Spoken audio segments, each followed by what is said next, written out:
Hello বন্ধুরা, তোমরা সবাই কেমন আছো? আশা করি সবাই ভালো আছো। আমিও ভালো আছি। আর আজকে আমি তোমাদের সামনে নিয়ে আসছি কাঁকরোলের পুর বানাবো। আর কাঁকরোলের পুরটা আমি দুধের ছানা দিয়ে বানাবো। আমি ঘরে দুধ ছিল, দুধটারে ফাটিয়ে নিয়েছি লেবু অল্প দিয়ে। এখন ছানাটা কেটে নেব। আমি এখানে 6-7টা কাঁকরোল নিয়েছি। কাঁকরোলগুলো তখন খোসা ছাড়িয়ে কেটে নেব।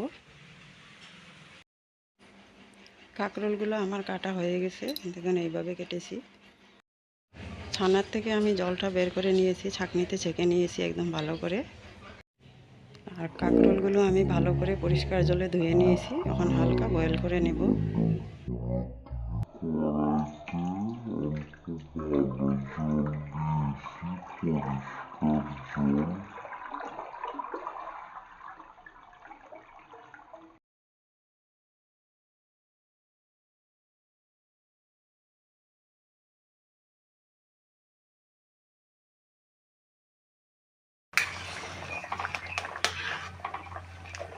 কাঁকরোলগুলো খুব সুন্দর সিদ্ধ হয়ে গেছে, তুলে নেব। ঠান্ডা হতে দেব আমি।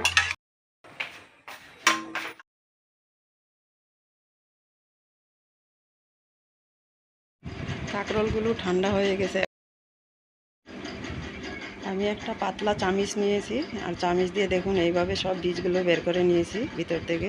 আর বীজগুলো আমি ফেলবো না, এটাও মিক্স করে দেব এই পুরটার সাথে। আমি কাঁকরোলের ভিতরের পুরটা বানানোর জন্য নিয়েছি কাঁচা লঙ্কা কুচি নিয়েছি, রসুন কুচি নিয়েছি, পেঁয়াজ কুচি নিয়েছি, একটা টমেটো কুচি করে নিয়েছি, আদা কুচি নিয়েছি, আর সাথে আছে এখানে দুধের ছানা। এখন একসঙ্গে বানিয়ে নেব। আর এখানে নিয়েছি আমি সুজি আর বেসন নিয়েছি। এর পুরটা বানানোর জন্য আমি কড়াইতে সর্ষে তেল দিয়েছি, তারপর পেঁয়াজগুলো দিয়ে দিছি। এখন অল্প একটু লবণ দেব, যাতে পেঁয়াজগুলো তাড়াতাড়ি নরম হয়ে যায়, এর জন্য লবণটুক দেব।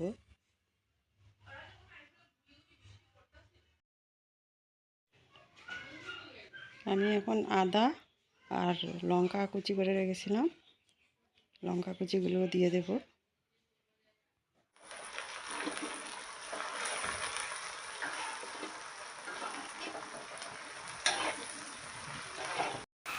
এখন আমি 2-4টা নরসিংহের পাতা দিয়ে দেব, বেশি দেব না।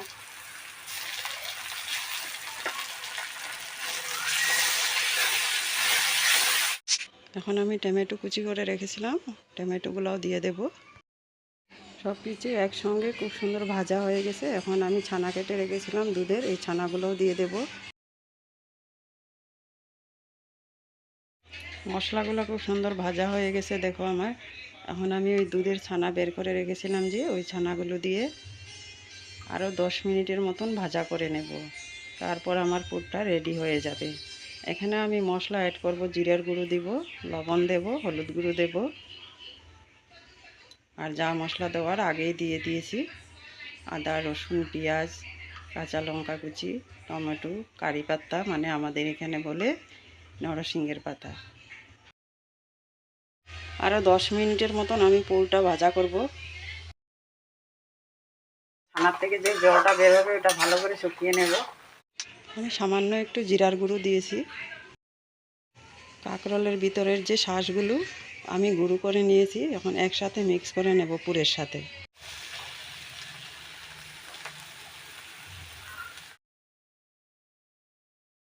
কাঁকরোলের পুরটা হয়ে গেছে, এখন নামিয়ে নেব।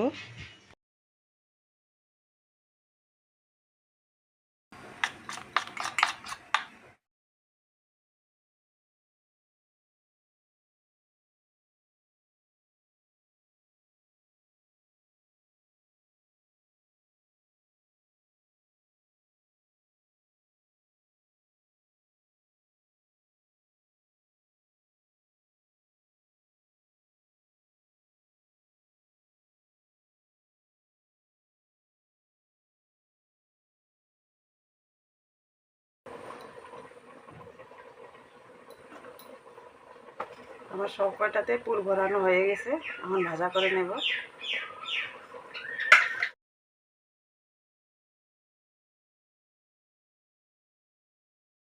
তেলটা গরম হয়ে গেছে।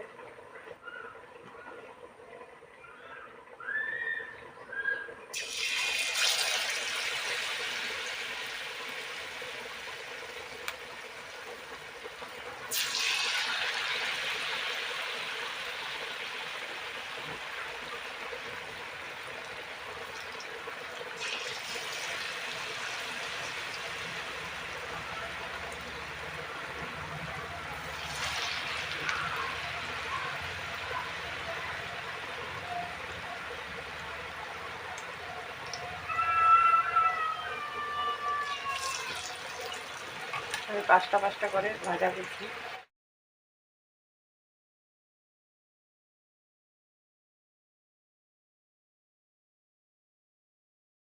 ভাজাগুলো হয়ে গেছে, আমি তুলে নেব।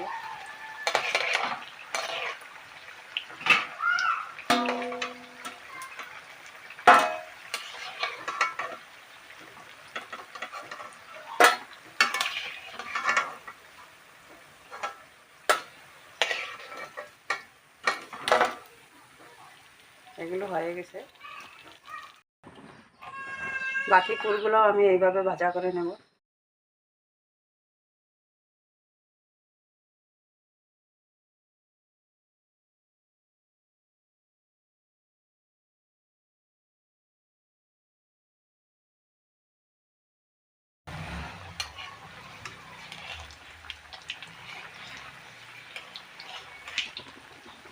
কাঁকরোলের পুর কেমন হয়েছে তোমরা কমেন্ট করে বলবে, আর তোমরা কিভাবে রান্না করো কাঁকরোলের পুর কমেন্ট করে সেটাও বলবে।